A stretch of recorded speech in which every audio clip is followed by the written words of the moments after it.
flow is stuff. Okay. Any lingering questions about tangent spaces, cotangent, or what else did I do? Riemannian metrics.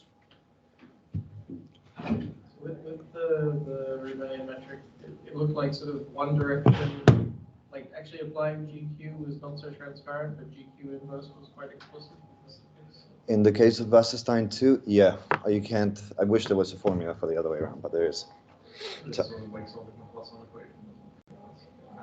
it's that sort of thing, and basically, with enough technical stuff, you can show that there is an inverse to the thing I wrote down if you correctly define the spaces and stuff, and then they set that as the definition. Okay, so we have. Thanks to our efforts, we have tangent spaces, cotangent spaces, and Riemannian metrics, and now we have everything we need to start defining gradients, which is our interest in the first place. And you can define it through this equation here. So given a functional on the space of distributions, the gradient is going to be a vector field, and by that I just mean a mapping from the manifold, from the space of distributions to the tangent space. And it has to be a mapping that satisfies this equation here. And as you can see, our metric features here prominently, right? So the gradient is defined with respect to the metric. And I mean, what this says is that if you take any tangent vector tau, you take a point Q, and then you put that through the gradient, and you're going to get a tangent vector back out. And if you take the inner product of that with any tau in that tangent space, and the inner product with respect to our metric, you should get out this limit that quantifies how much the functional would change if you're at Q and you take a small step in the direction of tau, right? So that's normal, usual things. And then we just ask that this holds for all taus and all points Q. Making sense? Okay, this definition, it works, but it's not always the easiest thing to work with because it mixes together the metric and the functional. So every time you change the metric or every time you change the functional, you have to be mucking around with this thing again to fish out the gradient. So there's a formula that makes your life quite simple by separating these two things. It's this formula that lets you rewrite the gradient in terms of the tensor, right, or the inverse of it, and this thing here that's called the first variation.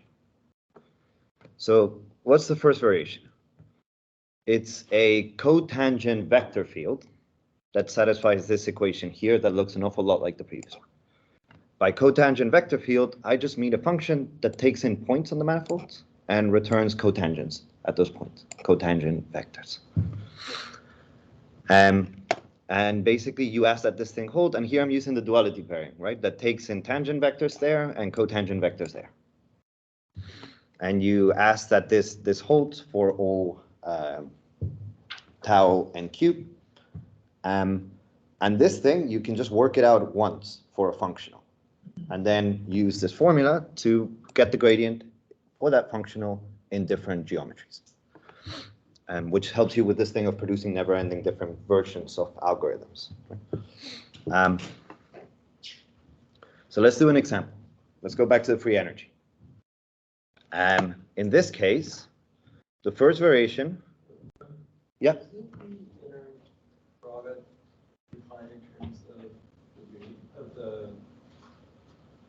Of the metric? No, so this was what I was calling the duality pair. So this is just, well, I have terrible handwriting, but this is just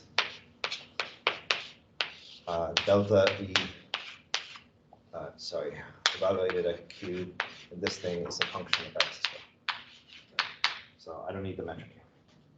It's basically the analog of our flat sort of inner product that we use as a reference for everything else.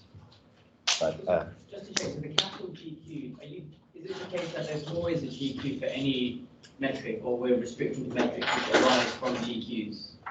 I'm going to go with the latter out of safety. Okay. So I think most, but we have to look into Ambrosio to figure that out. Anything else? Okay, so for the free energy, this is what the first variation looks like, and that's our unnormalized target distribution from the very beginning. And then we can use this formula to get the Wasserstein-2 gradient, because we have the Wasserstein, the inverse of the tensor, right? It was just this thing over here. And we just need to plug in the free energy, which is that, the first variation of the free energy. And there we get our gradient from before, the expression I used to get the gradient flow and then discretize and get an algorithm.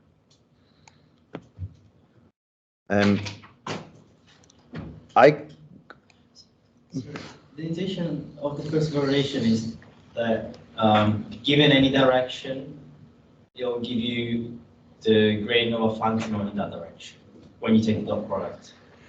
Is that, it's like the... It's the gradient, the kind of analog in Euclidean spaces. Yeah.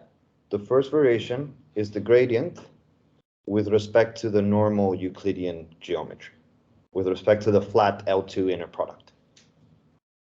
Sorry, the Euclidean inner product. If you change the geometry, then this is not longer the gradient that you use. But you can use this formula to basically go from your Euclidean normal derivative to the one in the new. And I'm actually going to do this in a little bit to maybe hopefully give a little bit more intuition. So I know this is a little bit abstract. Okay, I'm going to skip the details because they're not very interesting, but working this out about the first variation, at least in my hand wavy formal thing, this is all that it takes. And it just takes like a Taylor expansion of you know, log z times z. And then you plug this into the integrals defining the, and it kind of comes out. If anyone's interested, tell me and I will go slowly.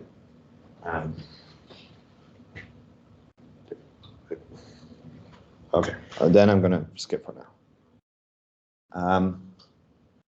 Okay, so look, I used all these formulas to define this notion of gradient. Maybe let's try to get some intuition for what this might mean. What is this? Just like geometrically. And I mean, I guess you guys all know where this is going, but so think about this question. If you have a functional E and you're currently at some point Q on the manifold, some distribution. And you ask the question, out of all tangent vectors that I can take, all small steps, directions I can move in and move only epsilon in, just a small distance, which is the one that grows the value of the functional the most? And it's going to be the gradient, just rescaled so that it's of size epsilon. And it follows basically from the definition that we're using, right? We define it in terms of this limit. So if I take a small h and I lump that together with tau, so I'm just going to say a small tau from now on. This limit means that this approximation should hold, roughly, if tau is small. And by small, I mean small with respect to our Riemannian metric, right? Because that's here. And that's how you need to measure this thing, basically. So then, this is the question we were asking. We were saying, out of all small steps tau you could take from where you are, of size epsilon, which is the one that grows the value of E the most? If I go from Q to Q plus tau, this step makes this the biggest I can. So if I do more hand wavy stuff and I take this and I plug it, replacing that there, well, this bit doesn't depend on tau, so all I'm left is with this here. This GQ stuff is literally an inner product, like a normal inner product, so we can use Cauchy-Schwarz. And then from Cauchy-Schwarz, we pretty easily find that tau has to be proportional to the gradient for this to happen. And we're asking that it's of size epsilon, so I just need to rescale it so that it is of size epsilon. So all these kind of abstract definitions lead you to also the direction of greatest ascent, right? The gradient points in this direction. It doesn't have to be of unit length. Okay, so I'm more or less done with having to introduce many new things. I just kind of want to try to address this question that I've left completely ignored so far, which is, how do we pick the geometry? Which metric should we use, right? And when I was working with these things, there was two considerations that we had that were often competing. Consideration A, which metric will give me a gradient that when I plug it into the flow, I get something that is easy to approximate, right? Easy to approximate both in getting a simple practical algorithm, and second, also a simple story to tell people when writing the paper, right? And the second one was which one, oh, sorry, there's a transcript of this thing going. It's terrible. How do I search this?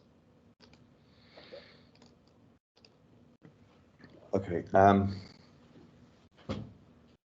The second consideration is which one would give me a flow that converges quicker to the target. Because if it converges very quickly, I should only have to do a few iterations of whatever discretization I do of that flow, right? And it will give me an algorithm that gives me an approximation quicker. These things are often at odds. And in the end of the day, this thing dominated, and we ended up completely ignoring the second part, right? But there was a bit of a misguided time in which we did try to pursue the second one. So I think it's still kind of an interesting exercise. So if you guys are for it, I'll run you through it a little bit. Can you maybe say what you try to, I mean, how would you think about converging quickly? I mean, for example, would you, I don't know, would you look at like pen and paper work, trying to establish bounds, or you, I was looking for the analog of an algorithm whose flow I know, in at least in a bunch of cases, converges exponentially fast, and the constants and stuff don't depend on the dimension of the underlying space. That's what I wanted. That was like my dream sort of thing. And I will actually talk about this flow in a second. I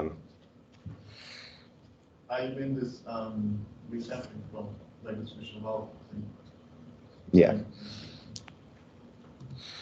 Okay, so let's just explore the second one a little bit, and in the immortal words of John Lennon, imagine there are no numerical issues. So we have this formula for the gradient, right? And what this formula really says, if I multiply both sides by the tensor, it says that the negative gradient solves these equations here. Okay, and what that really means is that Q minus the gradient minimizes this quadratic function here, this quadratic function of tangent vectors. This is the first order optimality condition for this thing. So basically, this is like taking a quadratic function, taking the derivative, setting it to 0. The setting it to 0 gives you this equation. That's the quadratic function. Okay, so I'm going to use this quadratic function as an approximation to our function of interest. And our function of interest we're at Q, and we need to pick which tau we follow right now. And we want to minimize the function. So we want to pick the tau that drops it the most. And if this thing is a good approximation for that thing, then the tau that minimizes the most would be the negative gradient. So this second order approximation, well, you know, you have the first order bit there, the valuation of the point that you are, and then we have this bit here with this tensor that has nothing to do with our function. So maybe we should pick this tensor so that it has something to do with our functional, in particular, so this approximation is as close as possible to the thing that I really want to minimize. Is that making sense? Okay, so you can start doing those things by doing a Taylor expansion of your functional and getting whatever you get in the second order bit, the equivalent of the Hessian, setting that to be your tensor. Let's play around with this in Euclidean spaces, just to make this simple, right? Not on the space of distributions. And in particular, let's think a little bit about gradient descent, which is kind of our motivation. So gradient descent, for minimizing a function in Euclidean space, it works badly when the function is ill-conditioned, meaning that its contour lines are oval and spread out. Right? And why? Because you're taking steps perpendicular to whatever contour line you're on. If the contour lines are really spread out, those steps are going to almost move you vertically up and down instead of diagonally to the middle, which is what you want. Right? So it's pretty inefficient in those cases. It works great when the function is well conditioned, when it's isotropic, when the contour lines look like, just circles, nice concentric circles.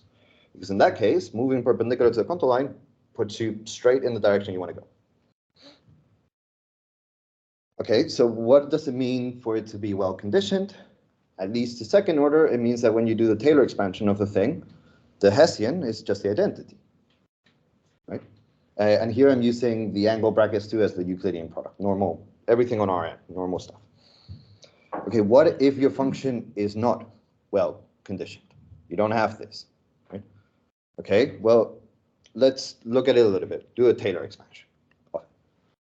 And then we have, this problematic term here involving the Hessian, and the Hessian's not the identity, right? And this is the Hessian evaluated at Z, which is whatever point we're in. I write H subscript Z. Okay, so I don't like this. I want this instead, right? So I'm going to cheat, and I'm just going to redefine this as my inner product. I skipped. I'm assuming that our function is strongly convex. So the Hessian is positive definite everywhere. So I can basically take this as a definition of an inner product, right? It's just that now our inner product depends on where we are, because the Hessian evaluated up wherever we are. Okay, well, if I do that, I need to rewrite everything else on this equation in terms of the inner product. And in particular, the first order term, I need to rewrite this thing in terms of the inner product. So I basically have to put the inverse of the Hessian there. Yeah. Now, we could by doing this, we've basically changed the way that we measure angles and lengths at each point, so that in our new geometry, the objective looks like this, which leaves us very well equipped to now do gradient descent, because we're going to be pointing to where we want to point. Okay, so this is gradient descent in that geometry, right, with our new gradient, right? And I can just rewrite that like that. And I think a lot of you guys will recognize that as Newton's algorithm, right? So you take the normal gradient and you pass it to the inverse of the Hessian, and that's the Newton direction. And that's why Newton works nice, when you can actually do this. And this is what I was trying to talk about before. If you look at not Newton's algorithm, but like the flow, the continuous time version of it, the rate of convergence doesn't depend on the dimension. And that's a very kind of nice thing about Newton's. Gradient descent, normal vanilla gradient, heavily depends on the dimension. And things go wrong quickly, or can go wrong. And this whole dimension independence thing, if I remember, I can be talking out my arse, but if I remember correctly, is the reason also why Newton has this thing with the quadratic phase.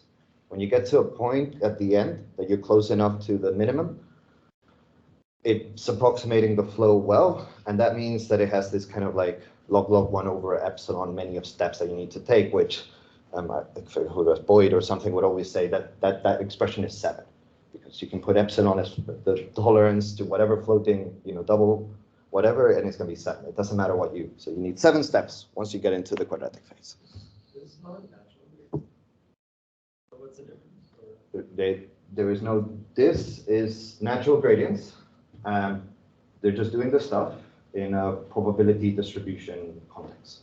And that's why you get the inverse of the Fisher of matrix, because in that context, it's the equivalent of the Hessian. It's what you get in the second one. And actually, I'm exactly going to move to this, but I'm going to try to do this whole thing not for finite dimensional parametrizations, like they normally do with the model space and so on, but I'm going to try to do it on this measure space. Well, can you say, I was thinking about this Newton stuff, like it's independent of the condition number somehow, right? I mean, it's kind of, because you have got this rescaling. So is it connected to what you were saying about dimension? I mean, I'm not sure I understand with the dimension.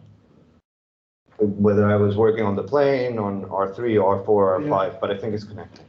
I think it's because the dimension thing shows up the conditioning number. Yeah. And by doing this thing, you've like reconditioned you've reshaped the stuff so your function has a nice condition number. I think, everything I say you should take with a serious grain of salt, to be honest. Okay, so can I do something like this? but for the free energy to get a nice algorithm for minimizing it. And you can try. You can do a Taylor expansion of the free energy, and you'll see that the thing that shows up in the second order term, the equivalent of the Hessian, is basically given by the inverse of the density. And this is what people call the Fisher-Rao tensor, because the metric that you get with it is the Fisher-Rao metric from information geometry. And I'm going to skip the details. Someone interested ask me. It's pretty easy formal hand calculation. We have our first variation. Here, if you pass any cotangent vector through the inverse of the tensor, you get this sort of thing showing up. You might be wondering why you have this here, and that's basically to make sure that this is the mod constant bit. It doesn't matter if I replace v with v plus a constant there, it's the same. That's where that comes. I know it looks a bit strange. Then you take this thing here, and you take the first variation, you put those two together, you have the gradient in this geometry, and you have this gradient flow. Okay. I'm not expecting this to make sense immediately, but these are the expressions that you get. And this is all very nice. And actually, I think if you study this, and I think someone had done this not that long ago, or something like it, but I'm pretty sure you can get these kind of like convergence rates of these things that are independent of the dimension of the underlying space and recover these sorts of things you see in it. But however, it's useless because I haven't been able to find a nice way of discretizing this thing. You can find a process.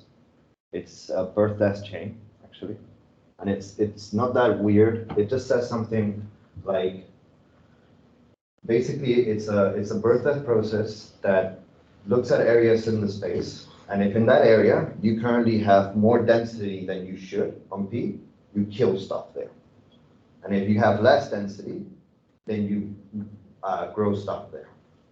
Of course, if you try to approximate that, you do particles and they're not moving, you're just killing some particles and birthing others, which means that you have to cover the space well with these. So if anyone finds a nice way of approximating this thing, please let me know. I was thinking that the longitudinal dynamics that comes up from this equation would be a Riemannian Euler, like the Euler but with the Riemannian metric that uses this Fisher information. I guess if you're defining any discretization of a gradient flow just with respect to another metric as Euler, but with respect to the other metrics, then sorry, maybe I missed the. Tell me again. Before you show the connection between the gradient flow and the Euler, right? Yeah. Now that you're using the Fisher information, I was thinking there would be a connection with the Riemannian Euler. Yeah, so this is a little bit, so I don't want to, there is a connection that I'm following exactly the same steps I was following to get Euler, and I'm instead going down, just changing the metric. Yeah. I don't want to get into Riemannian Euler because they're doing Euler, the underlying space is a Riemannian manifold, right? That's what they're talking about, instead of the space of distributions on that space. As you could combine both of these things, and actually,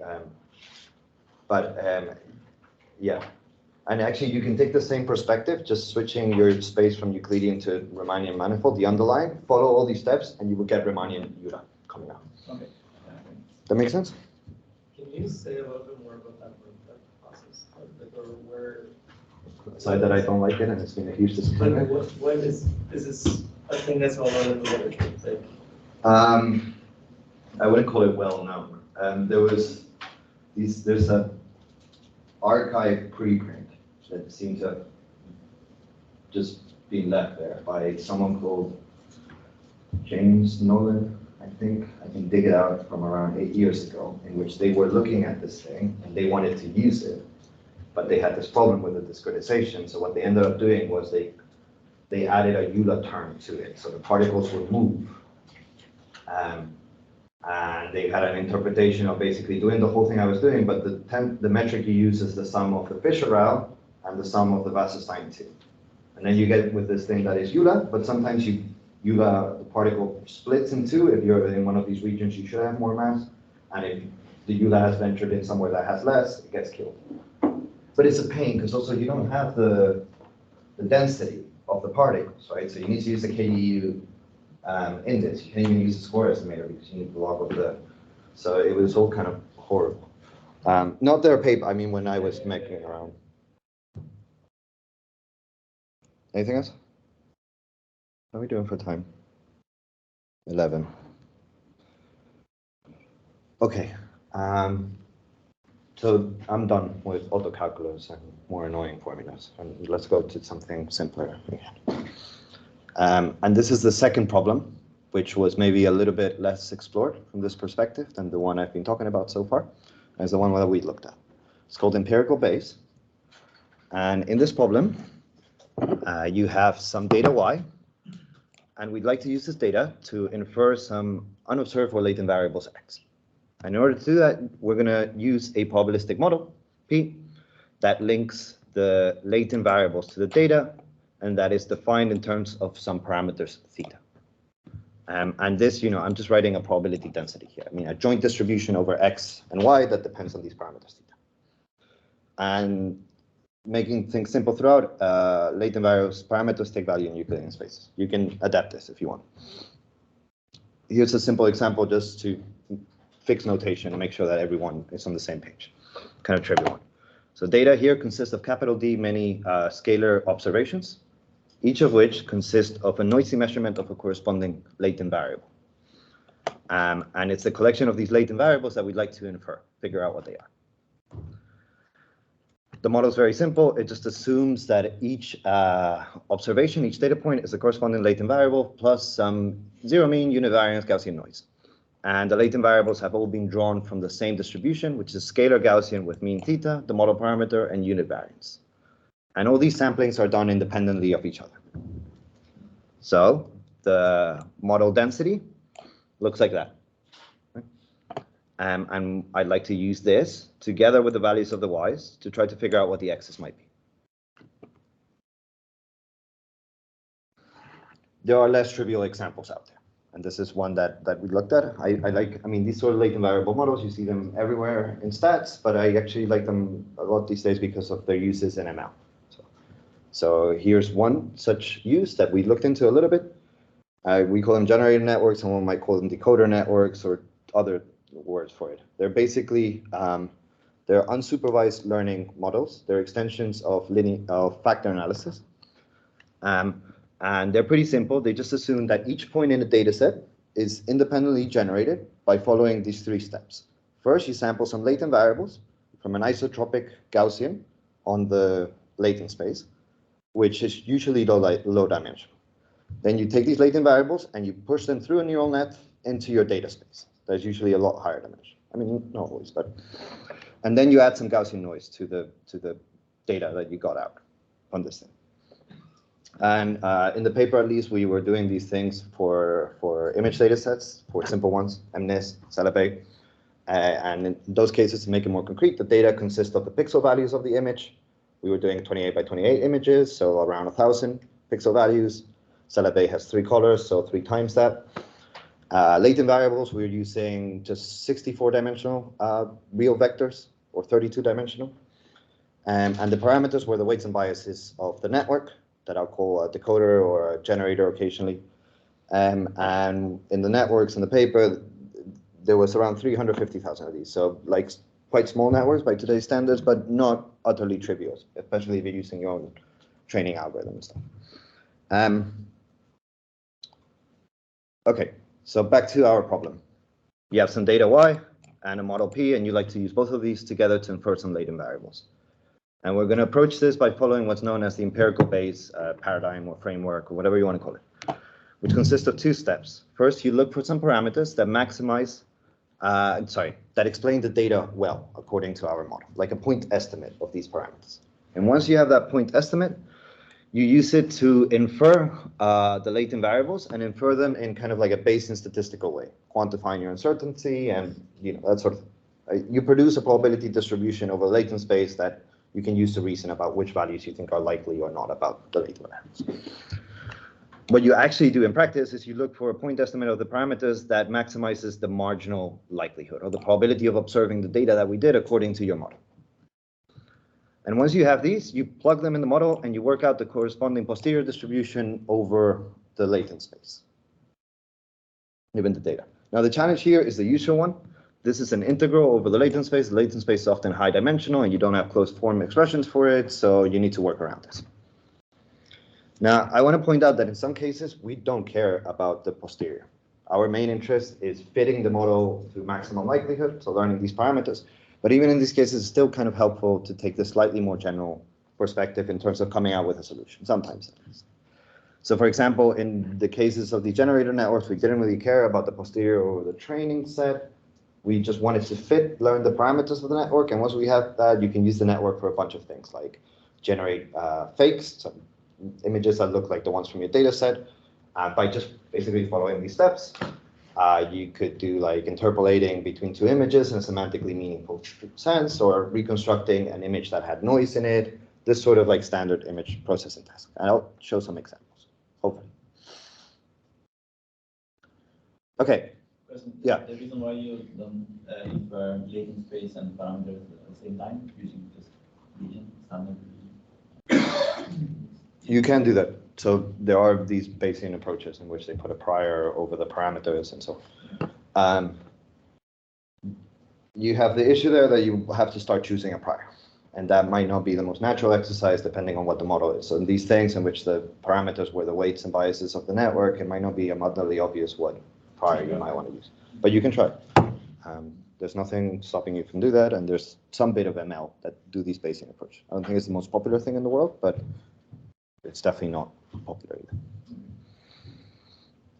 Okay, so probably the best known algorithm out there for doing this empirical base stuff, for doing these two steps, is the EM algorithm, or expectation maximization. And it's pretty simple. It just says you start from some guess of what the parameters might be, and some guess of what the corresponding posterior might be, and you keep alternating between two steps, the E step and the M step. In the E step, what you do is you update this posterior approximation, this Q, by setting it to be the posterior distribution corresponding to your current parameter estimates. So actually, there's no real approximation here, you just set it. And in the M step, you instead update the parameters, and you do them by maximizing this objective here. And this is an integral with respect to the posterior you computed in the preceding E step, and the integrand is the log of the model density. And it's a pretty classical algorithm. It's been kind of studied to death, and you know that under pretty general conditions, the parameter estimates converge to a stationary point of the marginal likelihood, and the Q's converge in an appropriate sense to the corresponding posterior distribution. And you might point out that we were actually interested in maximizers of the marginal likelihood, not just stationary points. And I agree. It's just that without some sort of like convexity assumptions, this is the best you're going to be able to guarantee. What ends up happening in practice is that usually you get back a local maximum or a saddle point, maybe if you're unlucky. But honestly, often these are good enough to get the performance that you need from your model and actually carry on forward. Personally, what I think is a big issue with EM is that you can't do these steps for most models out there. They're intractable. And they're intractable for the same sort of reasons as we had from the beginning. This is, you have to be doing integrals over the latent space that's high dimensional, and you need to optimize over these. So for some special models, you can do this perfectly. Gaussian mixture models, that's why there's an entire world of doing this. For a lot of others, you can't. So what do people do when you can't do these things exactly, these steps exactly? They just do them approximately. So a very typical thing to do for the E step is to use Monte Carlo. If you can draw independent samples from the posterior, you would do that using empirical distribution as an approximation. If you can, you might run an MCMC chain targeting this guy, or a particle smoother if you're in a state space model context. And once you do that, they will take that approximation, they'll plug it in here, and they get a surrogate objective that they can actually evaluate and compute gradients and so on. Okay, so there's this interpretation of EM that I actually really like. I think it makes it quite intuitive why it works. I'm going to try to get to a cartoon pretty soon and maybe take a break pretty soon as well. So The interpretation goes back to this paper by Neil and Hinton from the late 90s. Actually, there are things that predate this paper, but they have a very nice exposition of the relevant ideas.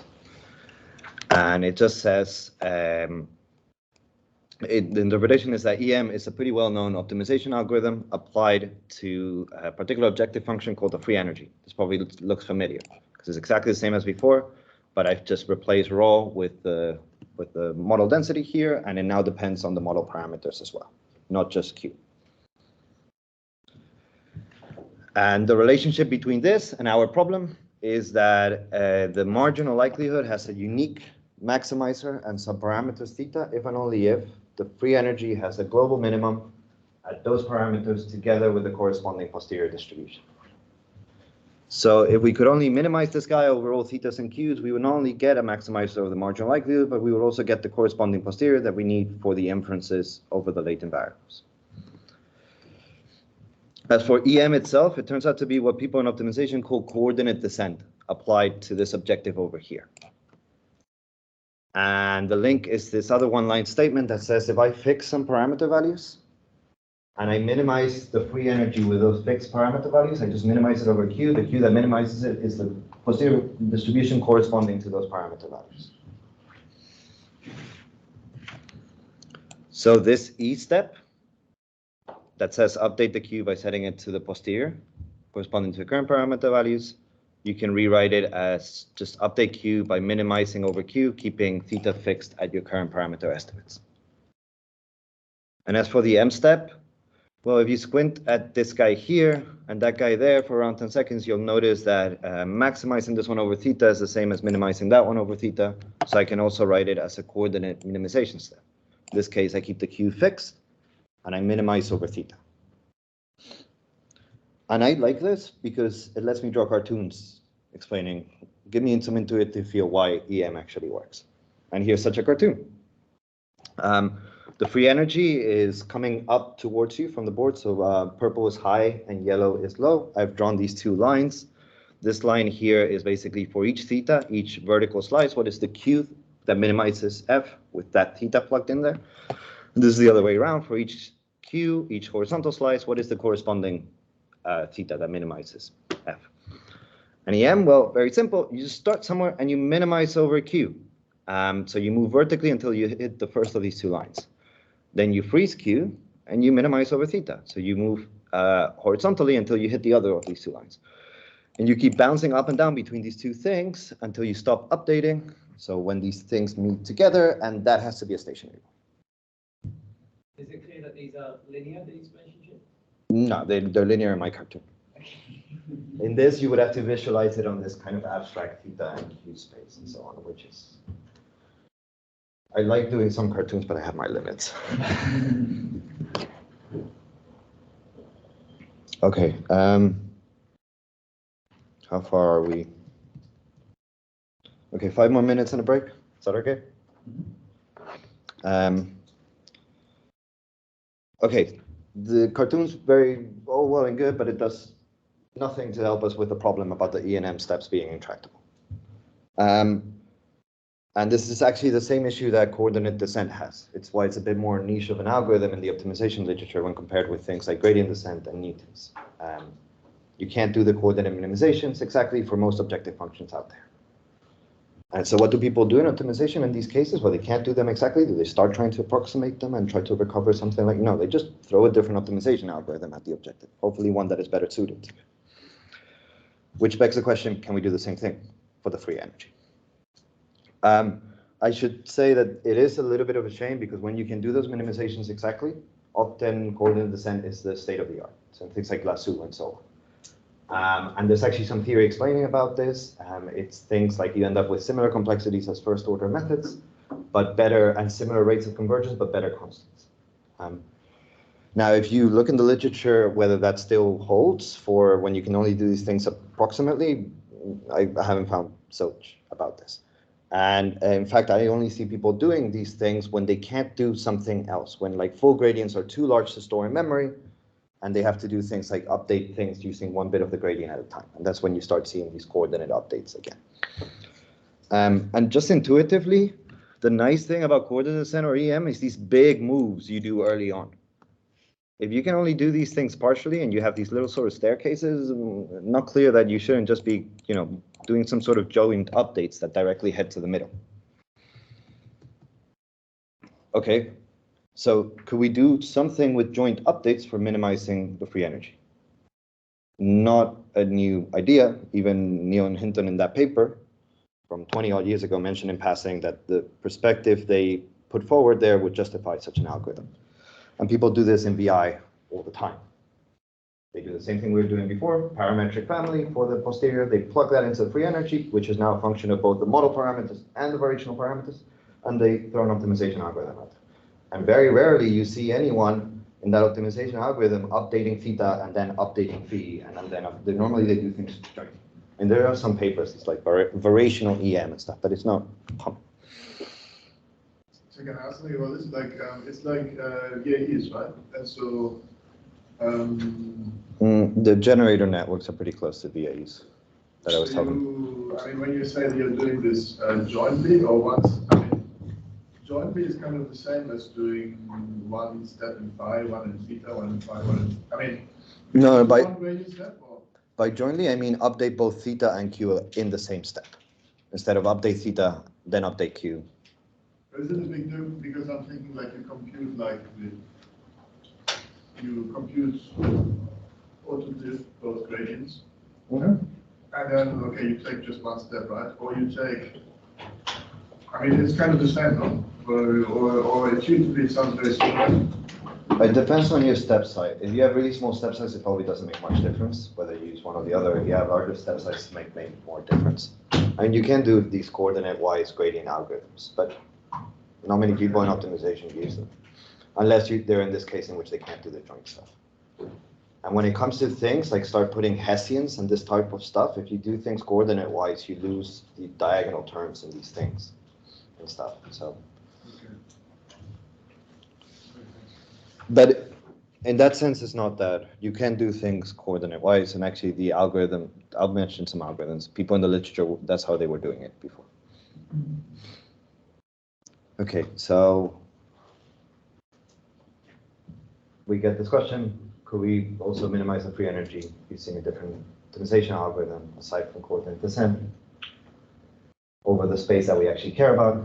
What about gradients? And if this is all sounding incredibly familiar and you're having flashbacks to earlier on in the talk, it should be, because I'm following exactly the same recipe as before. And I've done the same first step. I've recast this problem as an optimization problem, and you can probably guess what's coming up next. Okay, maybe a break. Yeah. Is that reasonable? Yeah. It's also kind of warm. Shall we, you still have my presentation? Less than 1 hour? Definitely less than 1 hour. We can also cut it earlier if everyone wants to go. 30 minutes. So Yeah, maybe something we like can start at 11:30. Yeah.